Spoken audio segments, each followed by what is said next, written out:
Well, good evening and welcome to day 7, the very last. Um, what can I describe it? The very last video diary of the electric motorbike ride. And you'll notice I'm not in a hotel or don't have a strange background. I am actually in the home office this evening. Great opportunity for me just to share about the final day of riding. And of course, if you haven't tuned into any of these before in the past, it's very, very simple. Basically, at 9 o'clock every night this week, I have been going on doing a live stream. And the idea has been for me to kind of recant the events of the day, basically for my information retention so that I can go back and review what happened and then all being well put together a whole host of videos that I'm planning to release between Christmas and the new year for your entertainment, but also to raise awareness of electrical polyphy. If you haven't been watching what I'm doing. Basically, I've been riding an electric motorbike around Kenya. Haven't done the final kilometer tally yet.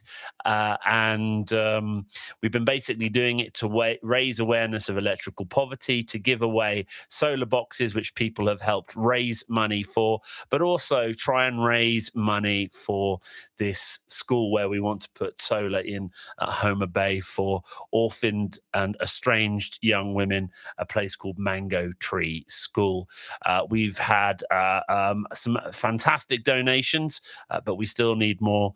And if you are able to help, go check out the GoFundMe link in the description, and maybe you can share just something little this Christmas to make a difference so that we can get this installed. It looks like Lottie's hobby is here, which is great. Great. She's good to see you here as well. And Frank, that's it. You've done all 7. Well done, mate. It's great to have you back on board as well. You'll notice that my camera is here and my screen is here. So it's going to be a bit strange. So I'll be glancing down to the live chat every now and then if you have any questions to ask me about today's events. Well, today we started in Narok, and if you remember yesterday, we managed to get into a hotel. It was a pretty ropey hotel, I have to be honest. After I had been absolutely torrentially drowned in a big thunderstorm that came in on Narok. We found the place and it was great. Oh, we've got the gamer 9508 is here as well. Welcome. It's good to have you here. I'm just starting off sharing about the information of the day. So we got into the hotel. It was a pretty ropey hotel, but the bed was reasonably comfortable. We woke up this morning, and I didn't. The one cool thing about the hotel was that they actually served breakfast with the hotel room, and I wasn't expecting much, and it was massive breakfast, very delicious actually. So that was kind of worth the whole thing. So we set off in Narok. One thing that I've been noticing about the motorbike, certainly over the last few days, is when I'm kind of up in a built-up area, people come and have a conversation about the motorbike. They are just generally curious about the electric motorbike. Can't quite believe that it's electric. Can't quite believe that it can hold its own along other bodas. This morning, after we had breakfast and got everything loaded up, we were late by about 15 minutes because there was just 3 Maasai gents just genuinely interested about the motorbike. I was sort of telling them about it and explaining it to them, and that has got to have been one of dozens of conversations this week that when we've stopped or I've changed the battery, someone comes up and asks if I'm all right, and then the conversation about the motorbike. Rome has had a really lots of free advertising off me. So there you go. Ian Wright has just joined us as well. Great to have you, Ian. I see you in Yorkshire, so welcome. As you can probably tell, I'm back in my home office. So the morning started off with a conversation. Now, today, by way of kilometerage, is one of the higher ones. I think we worked out that it was about 130 kilometers from the hotel that we were in back to my home in Molo. And we didn't think that the batteries would get there. We were going to give it a good crack. But what was really interesting is that the first probably half of the journey, we took this road from Narok to Njoro, and the highest point was 9,000 feet. And so we set off, and you probably recall from previous conversations that I've got two batteries, a brand new battery that came with the bike and a second-hand battery I managed to find. And so I started off with the second-hand battery and started to set off. Now, one of the things that we wanted to do was to see if we could eke the battery out and get home in one ride. Now, that, spoiler alert, that didn't happen, but I was pleasantly surprised of the performance of the second battery. So the first battery, I got 45 kilometers. Now, if you've ever driven that road, it's a beautiful road, not too busy, and particularly on a Sunday morning when everyone is at church, it was a really just a really fantastic ride. My motorbike jeans were wet from the night before, so I had to ride it in my wet weather gear today, but that was fine. It was quite cold and my gloves were still very, very wet, so my hands were quite cold. So the first battery, the older battery, the second-hand battery, got 45 kilometers, and we had put in two potential stops, one at 100 kilometers and one at 107 kilometers. As a charging point to get home, and of course, when what happens when the batteries start to when they fall below 20%, any hill climbing becomes a real struggle for the motorbike. You really fall down below 30 kilometers an hour. And of course, the first battery started to show signs of struggling about 35 kilometers in. I managed to eke it out to 45 kilometers, but it was quite painful riding, very, very slow before there was a hill and the battery finally stopped powering the motor. So then I had to sort of swap it over. And of course, when I swapped it over, I could see a number of inclines that we needed to go up, which was a bit concerning. And I thought, well, I worked out, well, if that battery had done 45 kilometers and the new battery, if we were lucky and got 50 kilometers out of it, we were still short of the first potential charging spot. So I reluctantly put the new battery in and started the climb again. And I flipped my GPS over just on altitude mode, so you can see the altitude. And I was just climbing and climbing and climbing. I think when I swapped it over, I was about sort of 7,500 feet, and we just kept climbing and climbing and climbing. And actually, I had a look at the GPS, and the highest point we got to was 9,000 feet. Now, I live at 8,200 feet. Sorry, this is not in meters. For some reason, I'm quite old school when it comes to what do you call it? Height. I don't know why. So the highest point we got to 9,000 feet.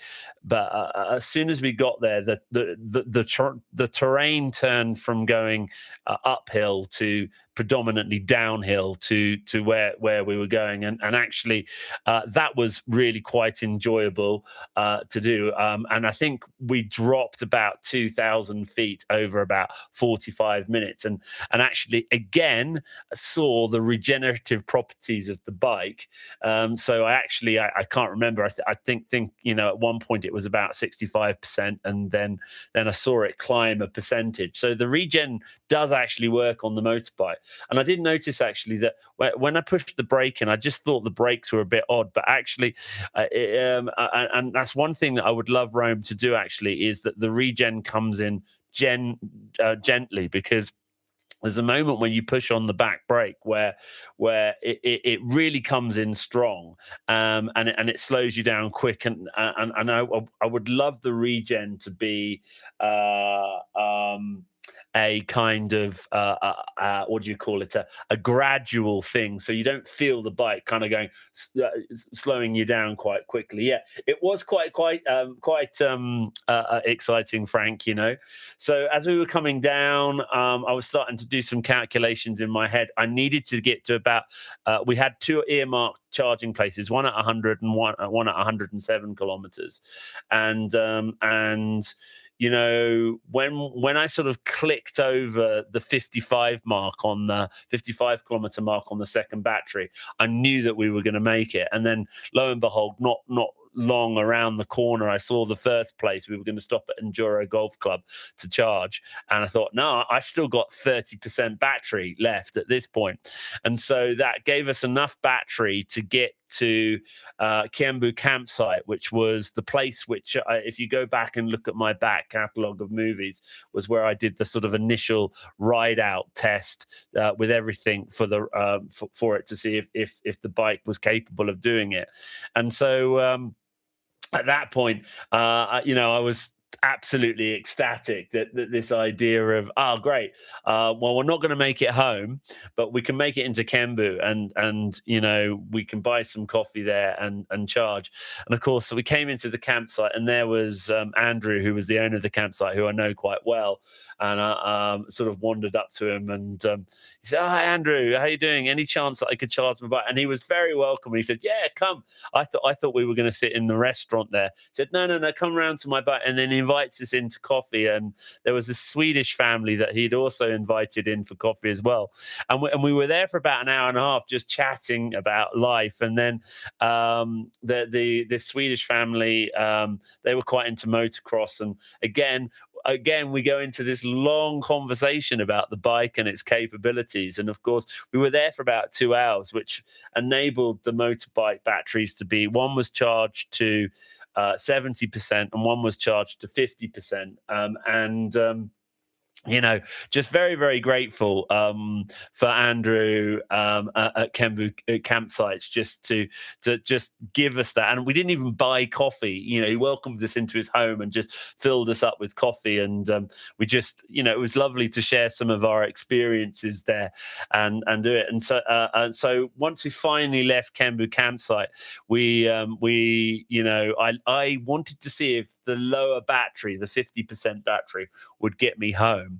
And it did. It got us back. It was a pretty uneventful ride back to Turi.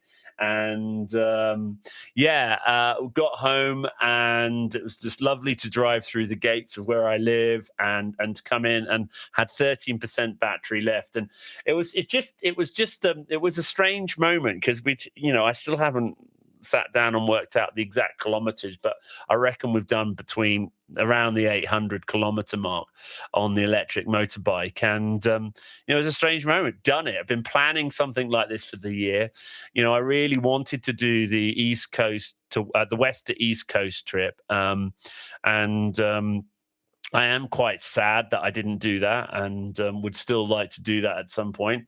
If my car hadn't have blown its turbo up, we would have done it. But my car, I had built this a purpose-built motorbike container on the back, which was going to take the bike to Homer Bay, and then once we got to Ryan was going to drive my car, and once we got to Watamu, then the bike would have drove us back. But that my car still hasn't been repaired. It's still in Nairobi being fixed. So it was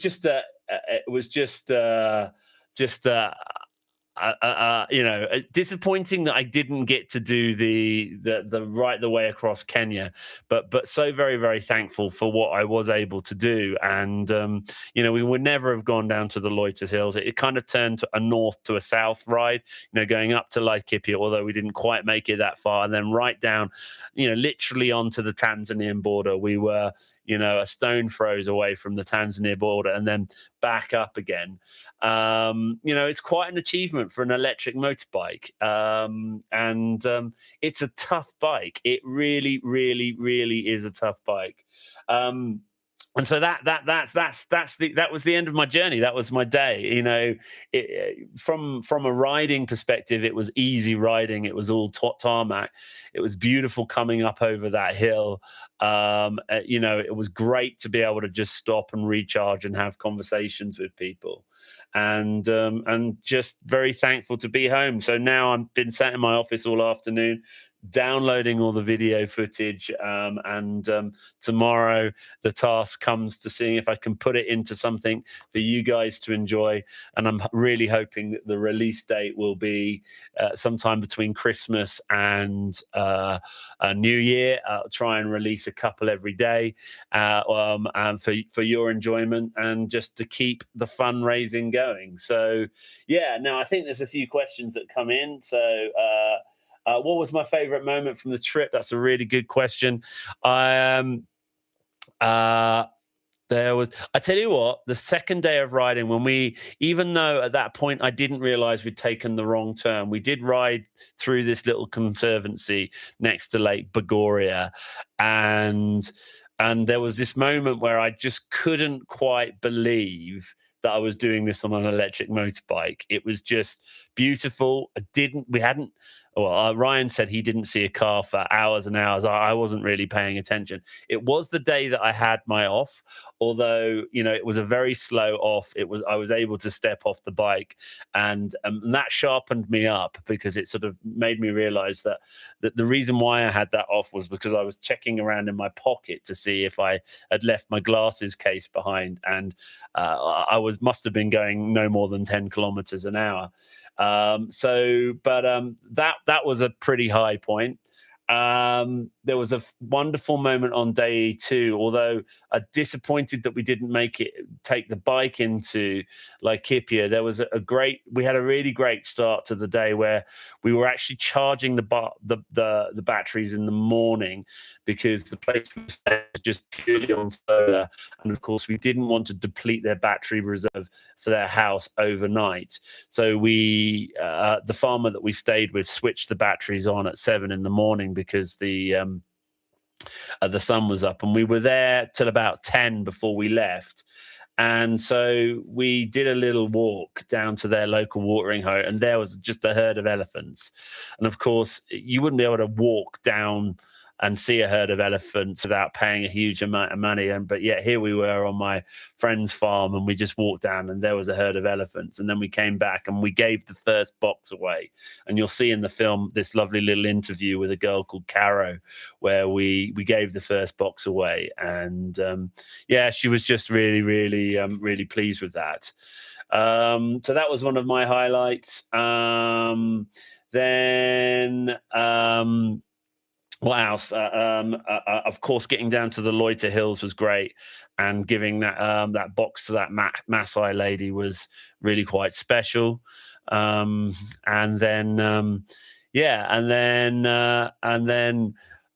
craziest moment was charging in the nightclub yesterday.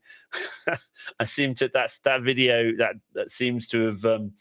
I've kind of taken off on TikTok, and I seem to have ignited a political debate on the TikTok comments of people saying that nightclub should have never have been built, and I was just very grateful that they allowed us to charge. And of course, I'm too old and in the wrong profession now to go nightclubbing late at night.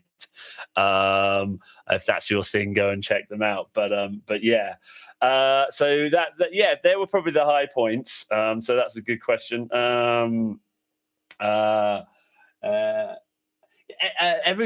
Frank, it was really interesting. Everyone was really. The bike got mixed receptions. You know, every time I had to stop and change a battery, it was often a boda would stop and go, "Oh, are you all right?" And I said, no, I'm fine. I'm just changing my battery. And then a conversation would incur about what the bike is. So I was quite surprised at how many people were interested in the bike. And Ryan, the support South African, we were talking about this, I think, the day before yesterday. He says, just every time you ride past, it turns heads. And we were talking at lunch today. Why is that? And I think there's partly a surprise of seeing someone sort of thundering through a town or a village, at 40, 50 kilometers an hour on a motorbike that should be having an engine noise, and then people are going, "Whoa, what's that all about? That's really weird." So that was a that was quite interesting. So the bike was tough. The only thing that went wrong with the bike was the little sort of wind visor on the front of it.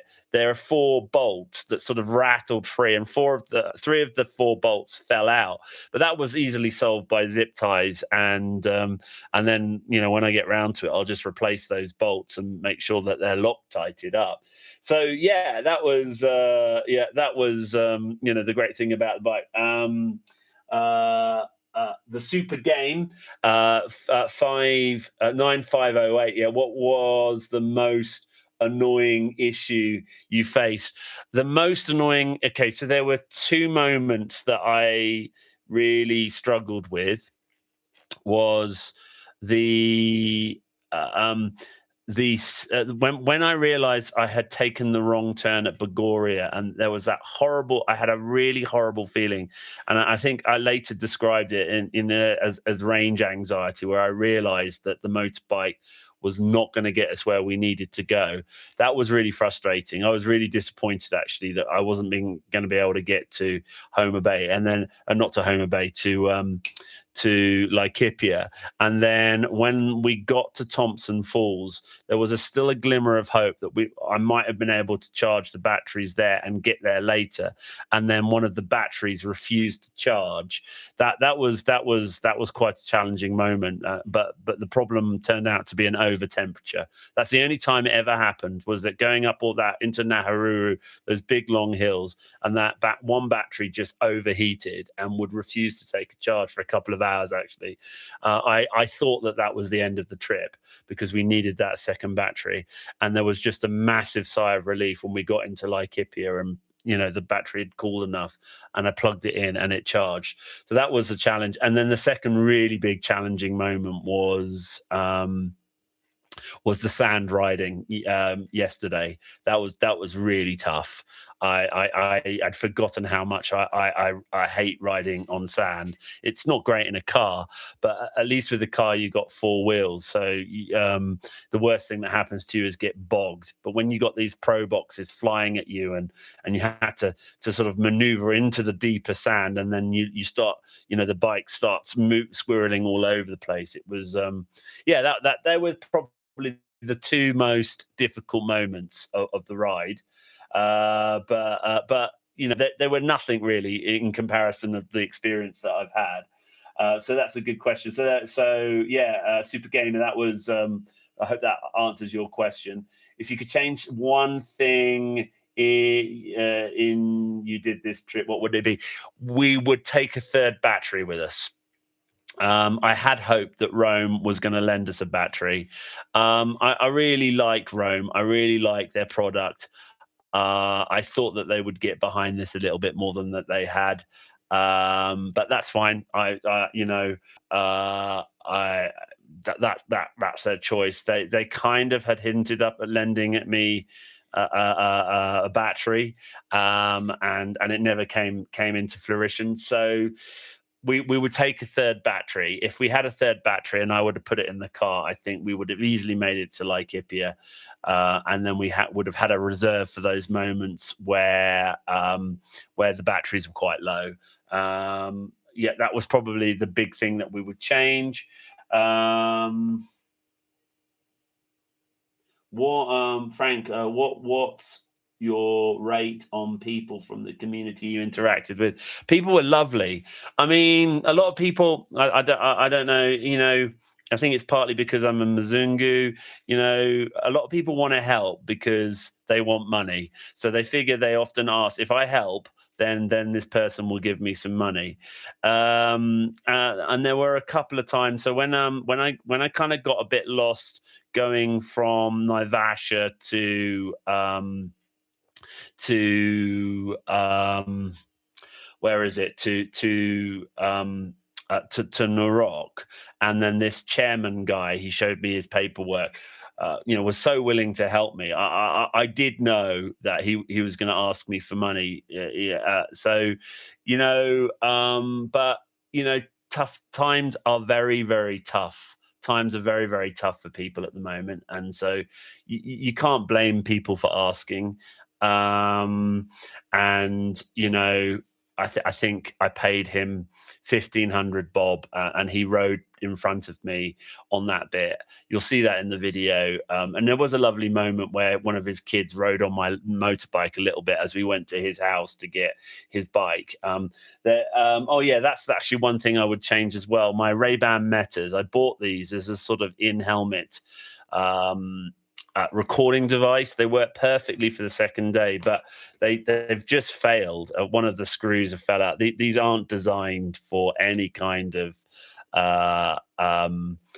extreme sports, which is a shame because I've got some really nice video footage on there that I'm trying to work out how to extract, but it's not letting me do it at the moment. But I'm pretty certain I can fix that. So that was another disappointment. The other really interesting thing is that we stayed at this, I can't remember its name, Ollie Lockwood Camp or somewhere like that in Majimoto. It was a really great experience, and actually, ironically enough, it was Ryan's and mine favorite sleep. We had the best night's sleep there.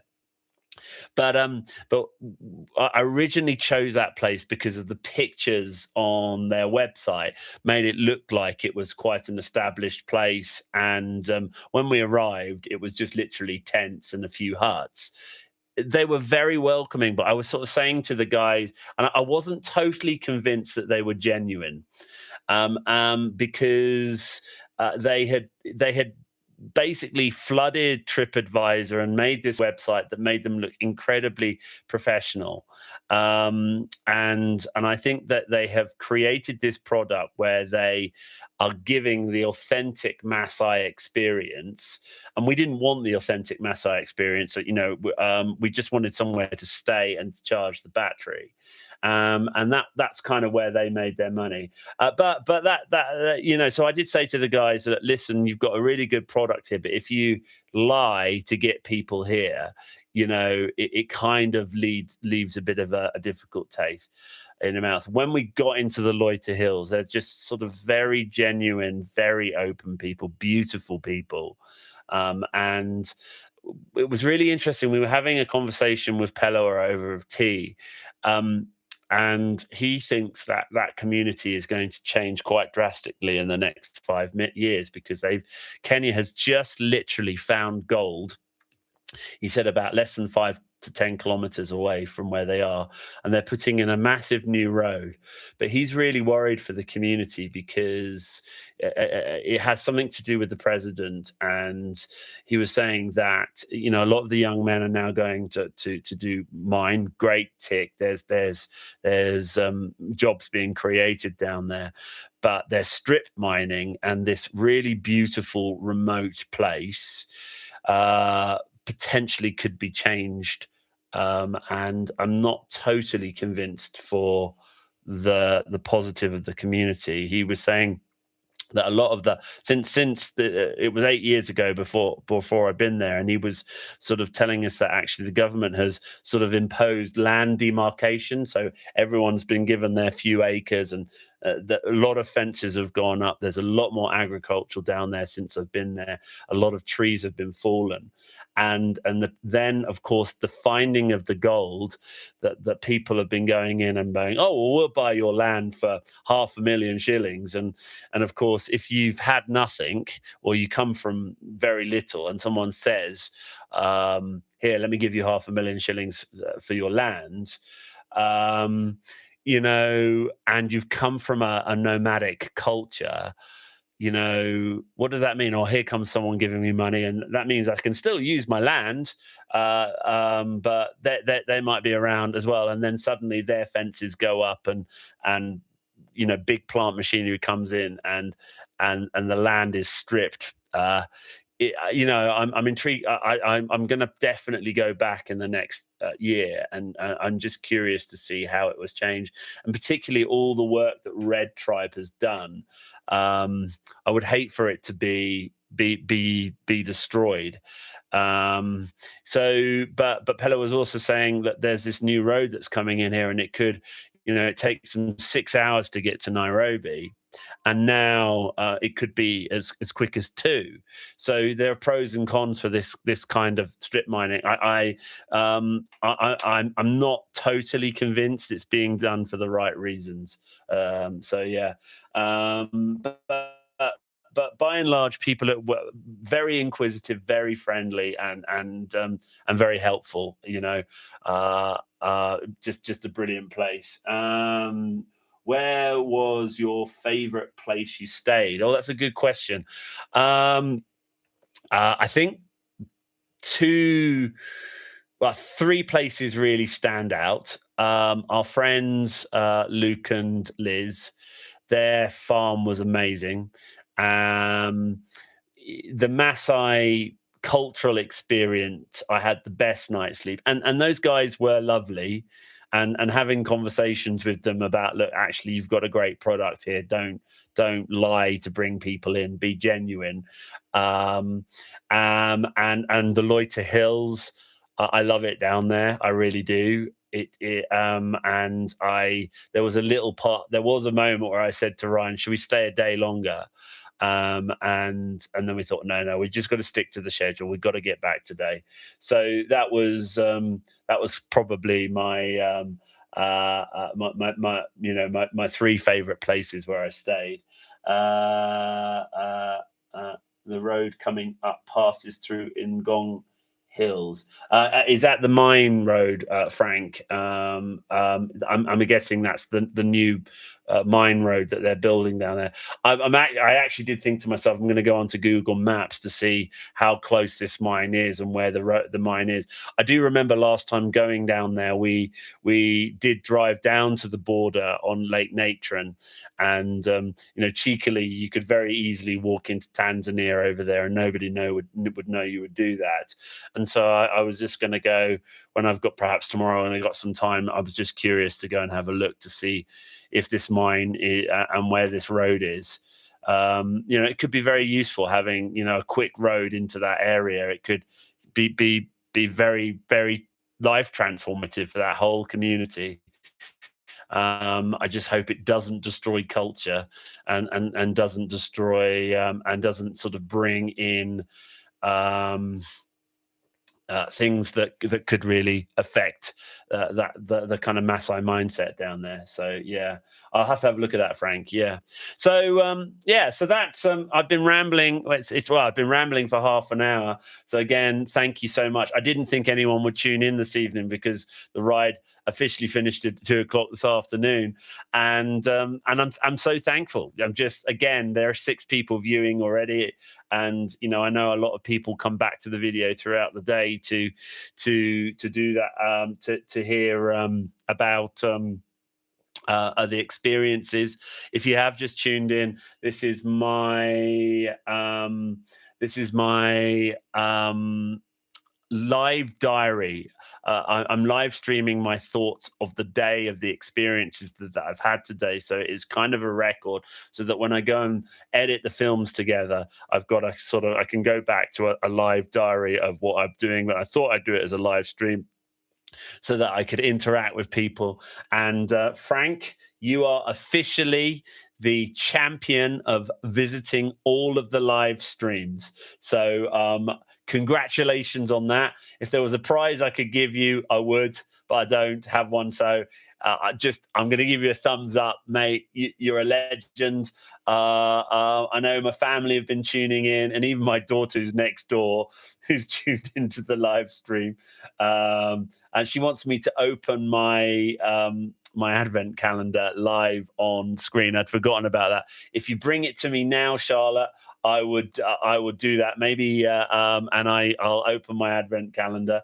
Yeah, guys, thank you for coming along on the journey with me. I really, really appreciate it. If you have tuned in, go and check the GoFundMe out. Oh, look, my daughter's brought my. She's not going to want to be on camera. She's bought my advent calendar. So how far did I get to? I got to 6. What day are we on today? 14. So I've got lots of candies to eat. I tell you what, I won't do all of them now. So I've got what we set at 6. Where's number 7? I can't see. 7. 8. Look for 8. There's 8. I'll do one online just for you now. 8. What have I got?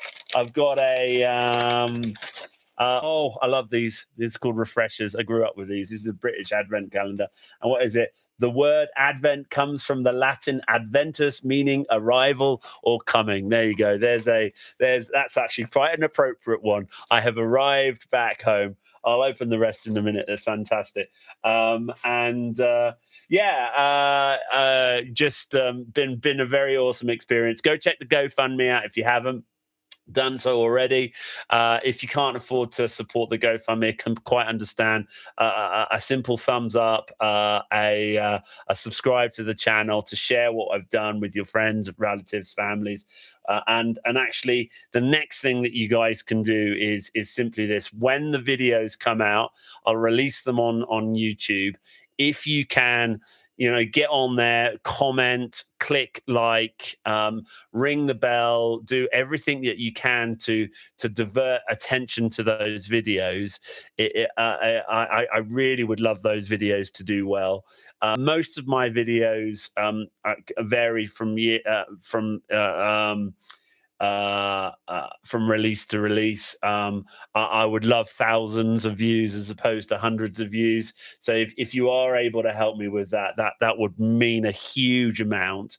I can't give you an official release date of the first video, but my plan is that period between Christmas and New Year's, maybe if I can get the first one out on Christmas, the Christmas afternoon, evening, when everyone's opened presents and spent time with family, and that would be really cool. And then I'll try and release them, and the last one perhaps on New Year's Day or something like that. That's my thinking in my head. I've already started sort of thinking about the polish. So yeah, please do that support. Keep commenting, and at some point, hopefully, I'll get to see all of you guys in the face, flesh at some point. Frank, it would be good. Maybe I could take a motorbike ride up to where you live. I know you mentioned in previous videos, and maybe this time next year I could be doing the west to east ride on. I don't know. If you've got ideas of future videos, let me know. I could think about it. I do need to financially recover for this one. I've spent a year planning for this and buying the bike and testing and stuff like that. So I might go back to some more simple videos this year while I work out and save up for the next big adventure. But the one thing I do know is that your help and your support has changed lives. We've given away, I will have given away 20 plus boxes by the end of the year. We've connected 4 schools and 2 community projects to the internet, and I support them, and we're well on the way of supporting and putting internet into the Homer Bay, and I'm very, very excited about that. I gotta think about it. What's that? Lottie's me and my mom. Yeah, you'll go to New York when I do my next motorbike ride. Yeah, I'm gonna have to do some serious savings on that one, but all good. If we win the lottery, yeah, not that we do that. Guys, I think I'll leave it there. I'll wait just a couple more moments if there's any more comments that are coming in. Thanks, Frank, again. I really appreciate it. Ian, appreciate you there. Gamer Guy, awesome to have you here. Lottie's Hobbies, thank you so much. Yeah, I think it's now my time to say goodbye and actually, in the spirit of Christmas, happy Christmas to you all. Have a prosperous new year. Blessings to you and your family. And maybe soon I'll be taking an electric motorbike ride near you. And that'll be another adventure for another time. Bless you, everyone. Bye.